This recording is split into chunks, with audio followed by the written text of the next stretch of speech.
everything falls apart. We must break down to break through.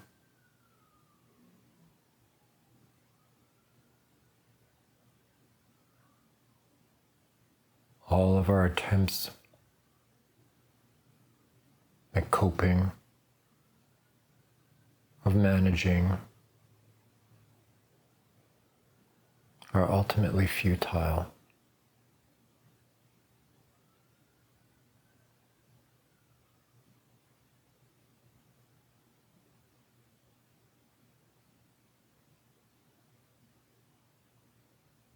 The house gets dirty again.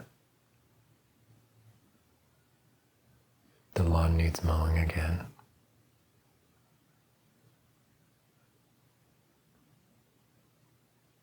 All of these moving parts that we're trying to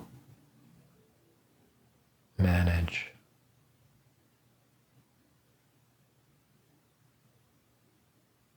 that we're using to distract ourselves,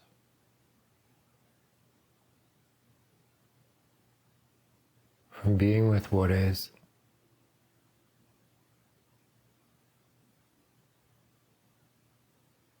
What if we let things fall apart?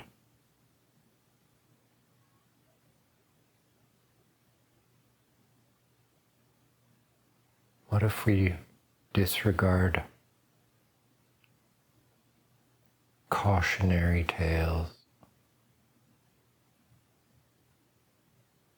fears,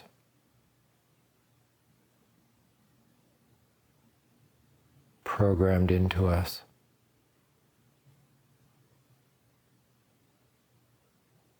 by hurt people?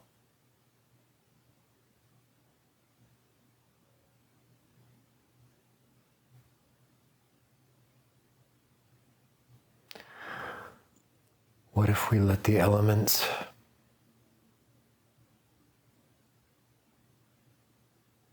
strip us down to the bone?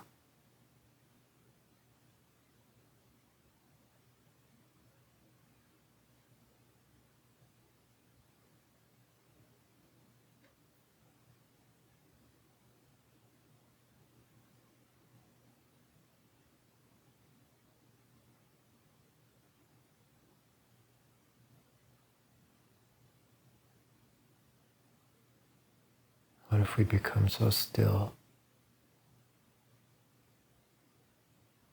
that we don't care anymore about dissecting the world into good and bad,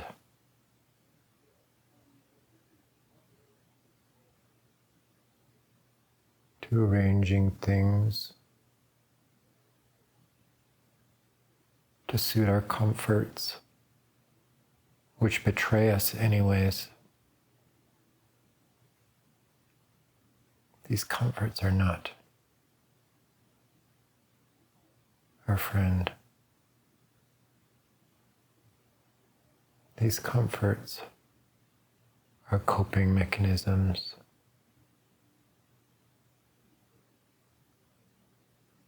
padding from the realness of life, the sharp and painful truth about living as a human, as an animal with self-awareness, the exquisite suffering of being alive.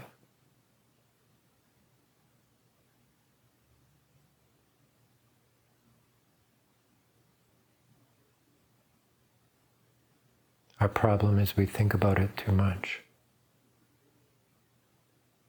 We pull ourselves outside of nature, outside of instinct that would guide us, that would align us to the true comfort of ebb and flow, of light and dark, of the balancing of the universe, giving and receiving.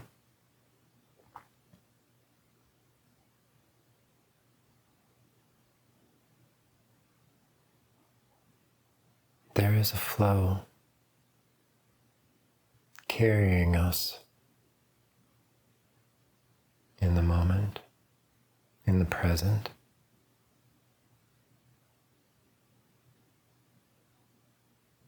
Yet we try to escape it, to get ahead of it, to avoid the rapids.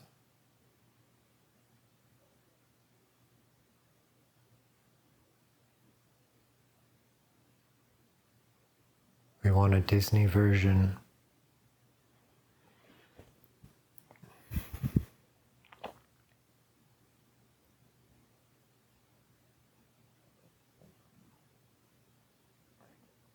We try to brace ourselves against life by overlaying a narrative.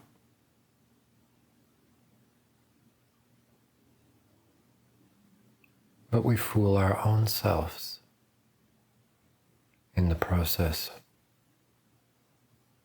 and create more suffering.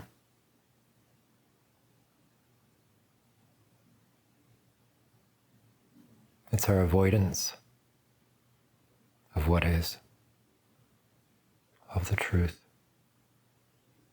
that causes our suffering.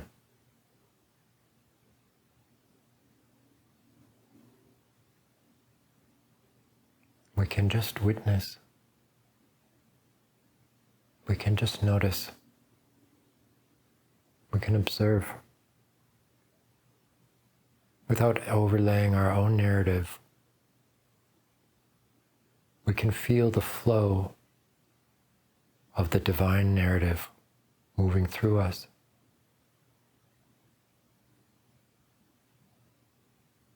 We can trust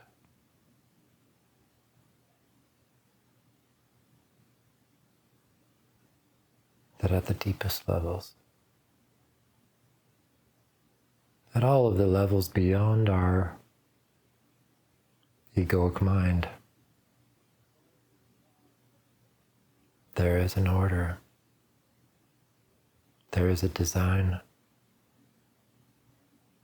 that transcends our linear thinking.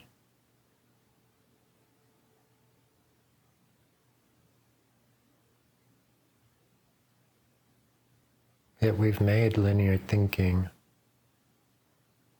and egoic single-mindedness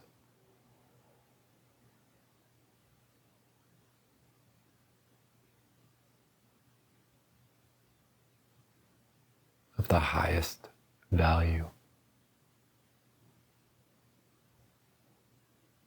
It's an inversion.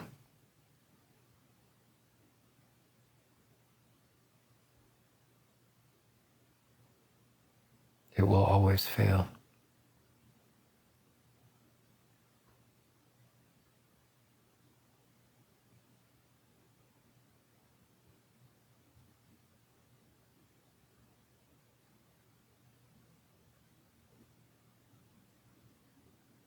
If we are to understand ourselves,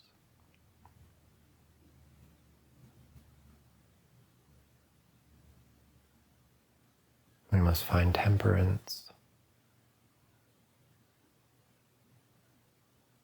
We must be willing to ebb and flow with the seasons, with the changes,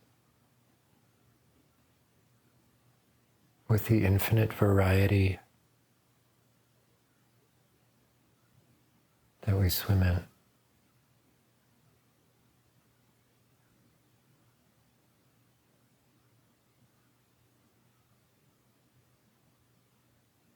And we don't need to narrate it.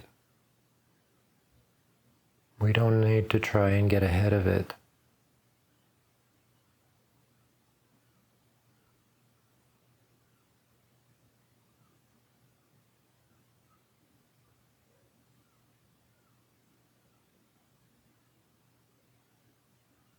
And there is paradox. And what do we do with that? We laugh at it.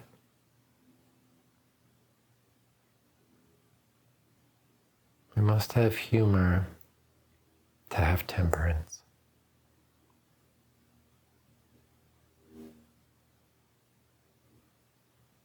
In facing what is,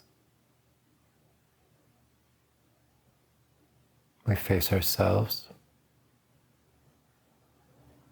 and all the lies we have told and believed in. And we will be pained as we realize, as we waken. And this pain is what many avoid. And so they continue to operate in a dream world.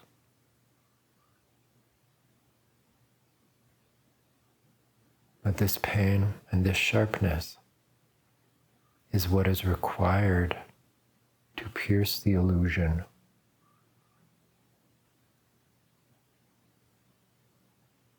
It's the atonement.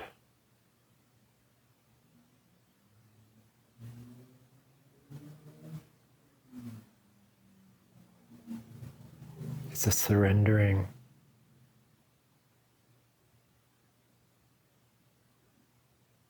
To the higher order within ourselves.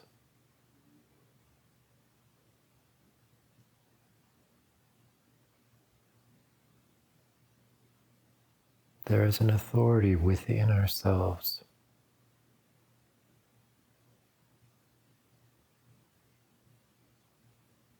It surely is not the one that is writing the mundane narrative that we believe so highly in.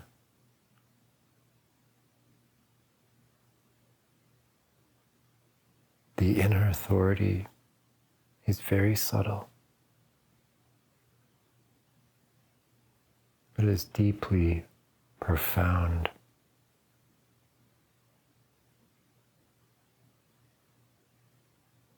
It is beyond transgression.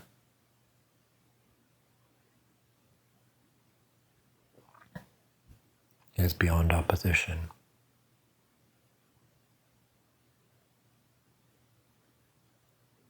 And when we remember that authority,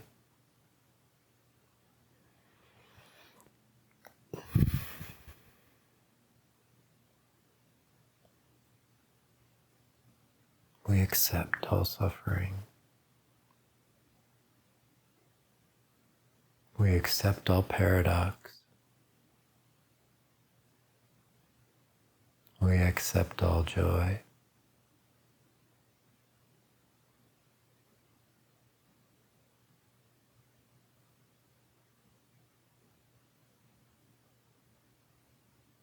We accept all narration.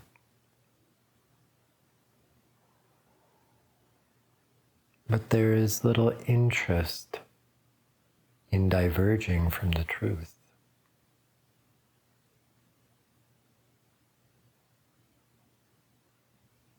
Once we dip our feet in those waters, in that flow of truth, there's little interest in a narrative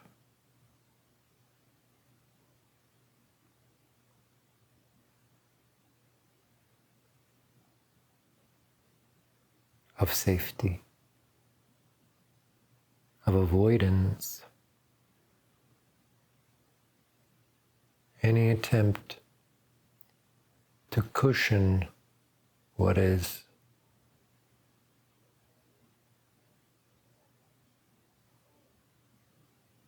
there's awareness of the persona as this character, almost like a small child that needs guidance.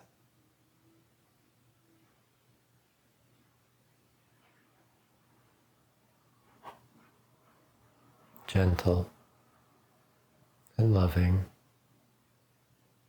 but knowing that the child must learn through its own challenges, its own tribulation, its own suffering.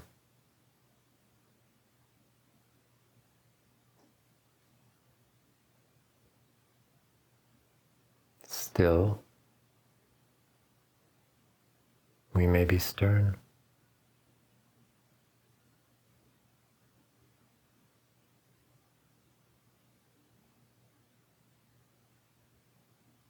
We do not try and minimize those lessons. We do not try to save the child from itself.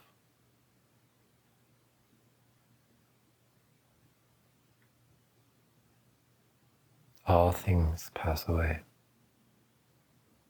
All the things, the temporary things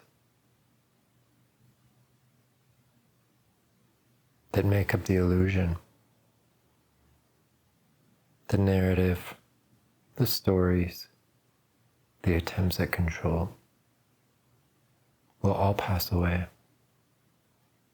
They'll emerge and dissipate and emerge again, only to slip through our fingers.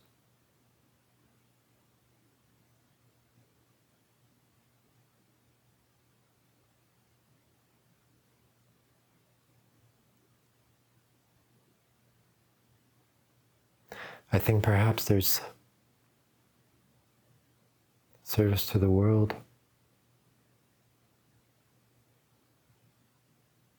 by not doing the laundry, by not cleaning the house, by not mowing the lawn.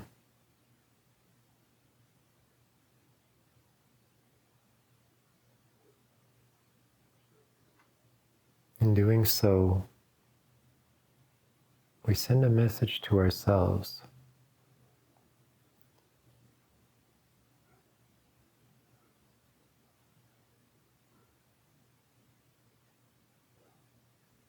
that there is a higher purpose,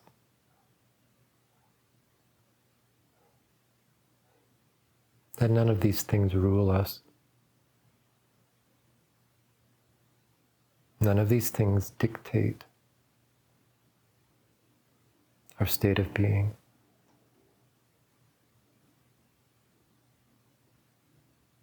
We give them all the power they have.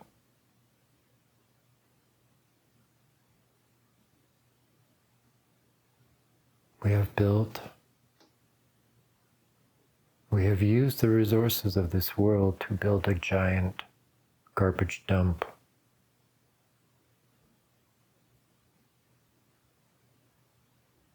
All of our immaturity, our efforting, and our ignorance has been manifesting into the world. And now we are faced very tangibly with our own giant mess.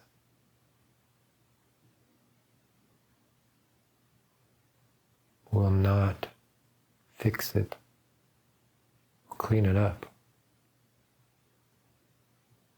by more rules, more efforting, and more external authority.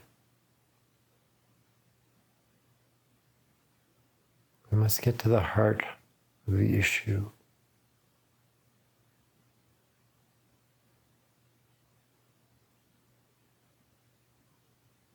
And the heart of the issue is looking outside of ourselves for something that is within.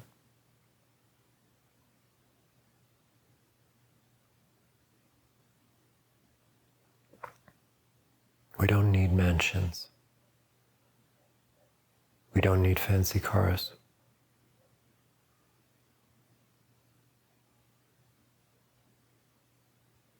We don't need diamond rings.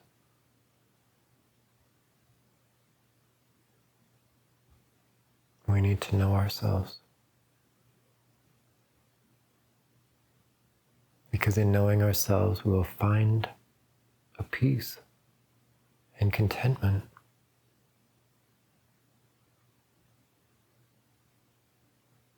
That allows us to find our comfort in what is.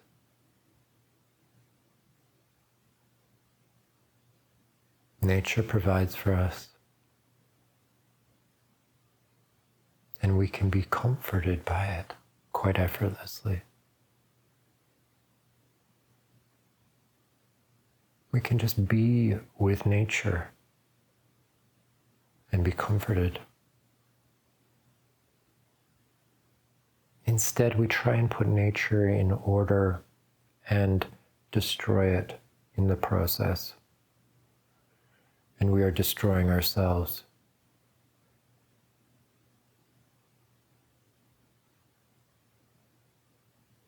When I say we, I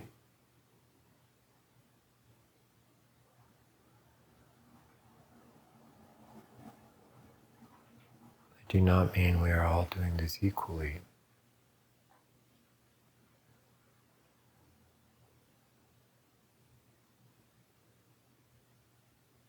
However,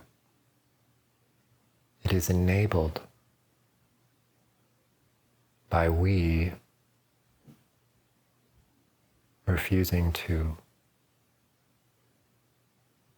do the inner work.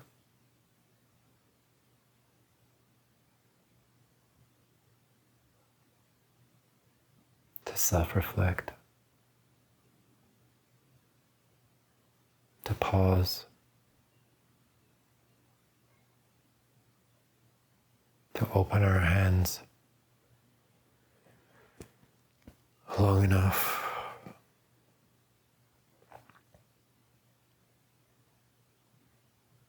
that we let go of the things we're grasping, the substitute for love.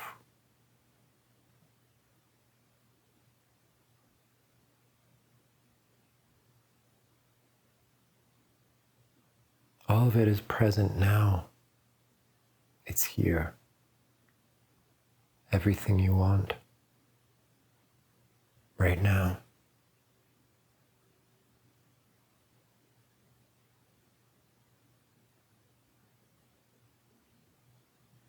All your efforting pushes it away further.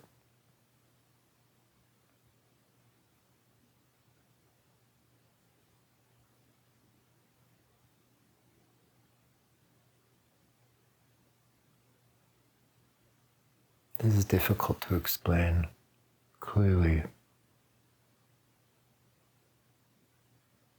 What's important is that each individual be honest with themselves and listen to their own inner guidance. From the outside, it may appear that a person is efforting, but we can't rightly assess somebody else.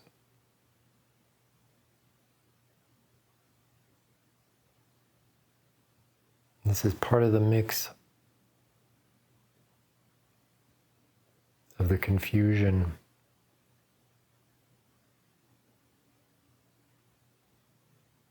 inevitably, as all things ebb and flow, we will have moments of self-awareness and then lose ourselves in the confusion.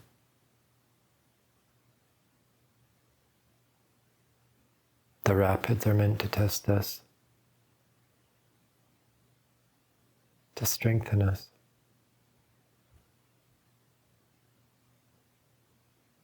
to challenge our focus.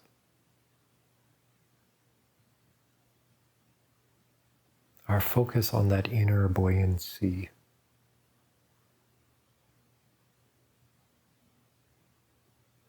That inner aliveness that cannot be drowned.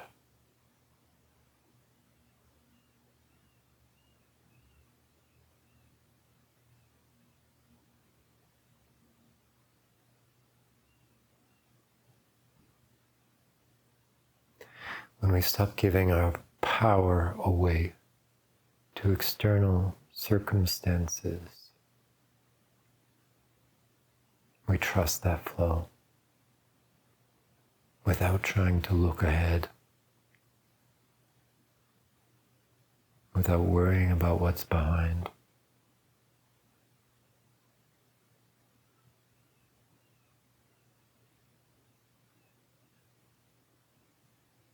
We attend to the present.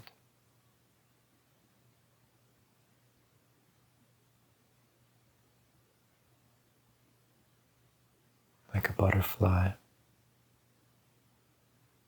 on a flower.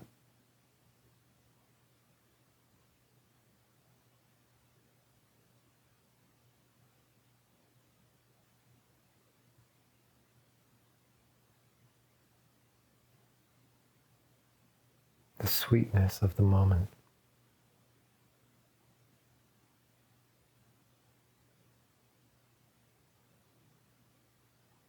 Remembered brings us back.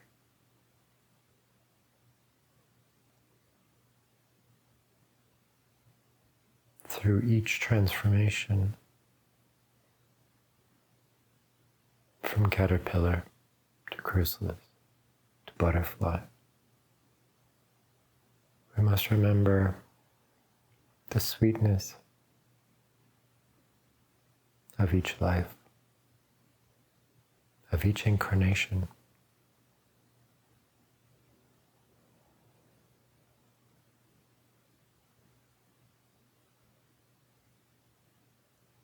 The moments when we glanced our true self.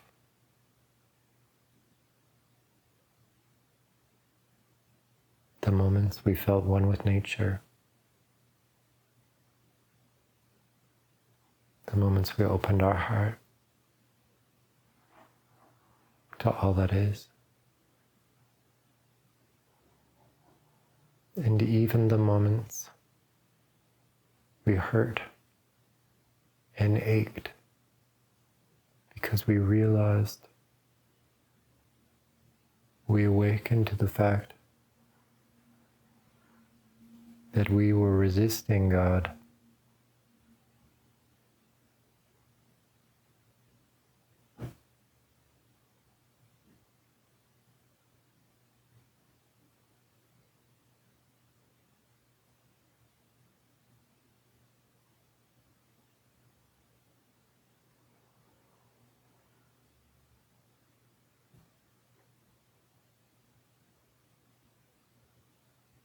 Our heart breaks open.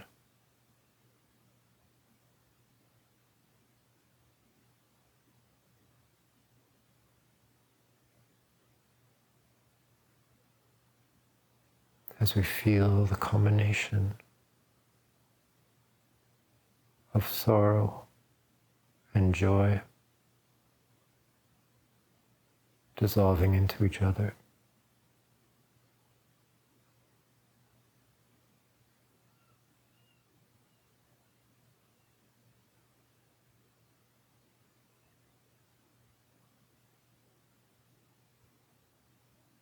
There's no fixing. There's only remembering.